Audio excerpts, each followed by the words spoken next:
C'est une de ses rares pauses. Fernando Botero se promène dans le jardin de sa maison de villégiature en Colombie. Un jardin plein de formes et de couleurs, comme ses célèbres peintures et sculptures. Mais ce répit est trompeur. En réalité, Botero n'a jamais été aussi actif. Je dois dire que je pense souvent à la mort. C'est normal, à 80 ans, on doit y penser. Et cela m'attriste de quitter ce monde et de ne pas pouvoir travailler plus, parce que je prends un grand plaisir à travailler. Plus de 3000 tableaux et 300 sculptures. L'œuvre de Botero est impressionnante. À 80 ans, l'artiste ne songe pas un instant à la retraite.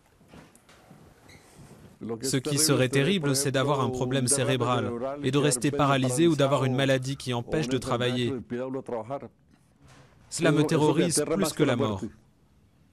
Partagé entre l'Europe et les États-Unis, une fois par an, il vient ici, dans cette propriété des environs de Medellín. C'est dans cette ville où il est né qu'il a commencé à vendre ses premiers dessins, à 15 ans. Des temps difficiles qu'il se rappelle avec humour. Quand j'ai dit à ma famille que j'allais me consacrer à la peinture, ils ont dit que c'était très bien, mais qu'ils ne pouvaient pas me soutenir. Je l'ai quand même fait, et heureusement je suis ici à peindre encore. À 18 ans, il part découvrir le monde.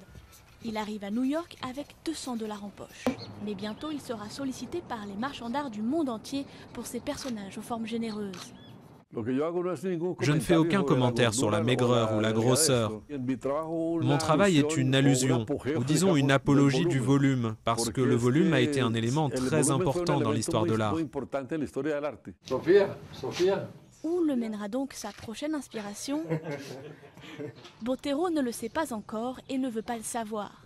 Il veut tout simplement la découvrir jour après jour.